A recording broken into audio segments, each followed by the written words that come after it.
Good morning and again welcome back to my new blog. আজকে আমি আবারও চলে এসেছি তোমাদের সাথে একটা সুন্দর ব্লগ শেয়ার করব বলে। আমাদের আজকে মায়াপুরের ডে 1।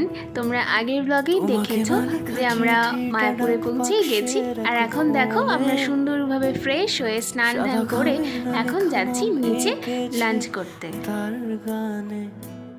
সেই চিঠি যত লেখা থাকে একা একা, সেই গানের এই তো আমরা খাবারের এখানে চলেও এসেছি, আর এখন আমরা লাইনে দাঁড়িয়েও গেছি। আর এই যে যারা দেখছো বেরিয়ে আসছে, ওনাদের কিন্তু খাওয়া কমপ্লিট, তাই ওনারা পেছনের গেট দিয়ে বেরিয়েছে, আর আমরা এখন ঢুকবো ফার্স্ট গেট দিয়ে। তোমারই একা চিঠি একা একা, যদি বলি সে সবই তোমারই। দেখলে কত বড় হল ঘরটা, অনেক বড় হল ঘর। এই ঘরে সবাই মিলে মানে অনেকজন মিলে একসাথে বসে প্রসাদ খায়। এখানে কিন্তু আমরা কুপন কেটেই ঢুকেছি।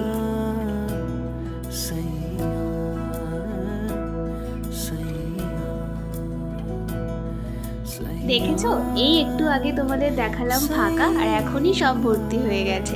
আর ওদের খাবার দাবার সিস্টেমটা কি সুন্দর না? প্রথমেই দিল বেগুনি, আর এখন আসছে ভাত।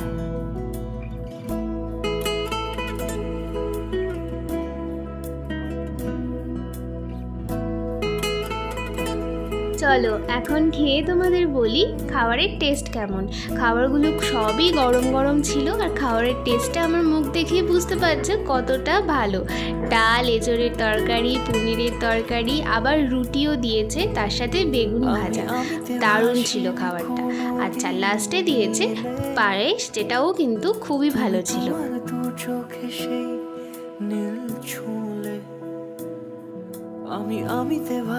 খাওয়া দাওয়া সেরে একটু রেস্ট নিয়ে এই তো সুন্দরভাবে রেডি হয়ে গিয়েছি।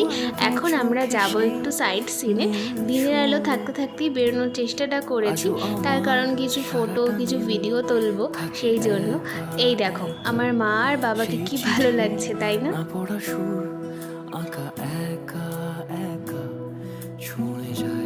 ইসকনের ভেতরেই অনেক টোটো অ্যাভেলেবেল ছিল, সেখান থেকে আমরা একটা টোটো রিজার্ভ করে এখন যাচ্ছি গোশালায়। তোমারই দু চোখে ভেসে যাওয়া নীলামা, যদি বলি এই দেখো কত গাড়ি, মানে এই এত লোক কিন্তু এখন এখানে এসেছে ঘুরতে।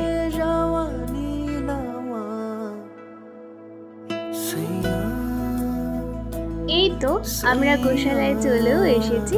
এখন চলো ওপরে উঠে দেখি কি আছে।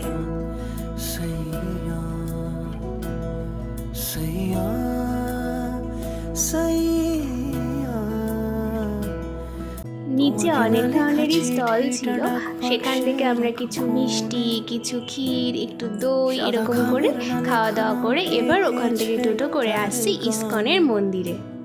তোমাকে না লেখা চিঠিটা ডাক বাক্সের। চলো এখন আমরা এখানে একটু ঘুরে বেড়াই, চারিদিকটা দেখি, কারণ এতটাই সুন্দর, এতটাই ভালো লাগছিল, আমার মনে হচ্ছিল যেন সারাক্ষণ ওখানে ঘুরে বেড়াই। থাকে একা একা, সেই গানের না শোনা সুর আঁকা একা। এখন আমরা যাচ্ছি মায়াপুরের মার্কেটের দিকে, দেখি কিছু কেনাকাটা করা যায় কিনা। কিনতে তো অবশ্যই কিছু না কিছু হবেই, কারণ গিফটও করার আছে। সবই তোমারই একা চিঠি। এই যে দোকানগুলো দেখছো, এগুলোই হচ্ছে মায়াপুরের ইসকনের মার্কেট। ইসকনের বাইরেও আমরা দেখেছিলাম সকালে আসার সময় যে অনেক দোকানপাট আছে, কিন্তু চলো এখানেই এখন দেখি কি কেনা যায়।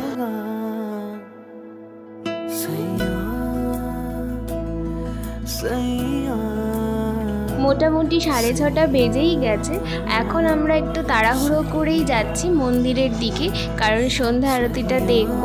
আর দেখতেই পাচ্ছ কতটা ভিড় হয়েছে। যেহেতু মন্দিরে কোনো ফোন অ্যালাউ নয়, সেই জন্য আমি কোনো ফটো ভিডিও নিতে পারিনি। তো এখানে প্রথমে বাবা দাঁড়িয়ে আমাদের জুতো, মোবাইল, ব্যাগ এইসব পাহারা দিচ্ছিল, আর তারপরে বাবা যখন ঢুকলো তখন আমরা দুজন দাঁড়িয়ে দাঁড়িয়ে এই সবগুলো পাহারা দিচ্ছিলাম।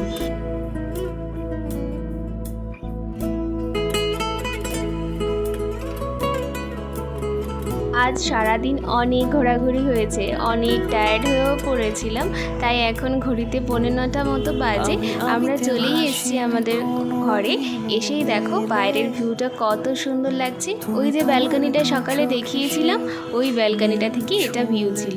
আর খাওয়া দাওয়ার পরে আমরা দুজনে একটু নিচে ঘুরছিলাম। দেখো কত সুন্দর লাগছে রাত্রিবেলার ভিউটা। তুমি তোমার দু চোখে সেই নীল ছুঁলে আজও আমার আজ বরং এইটুকুই থাক, দেখা হবে কাল একটা সুন্দর সকালে তোমাদের সকলের সাথে। আজকে আমি আসছি, সবাই খুব ভালো থেকো, সুস্থ থেকো, টাটা বাই।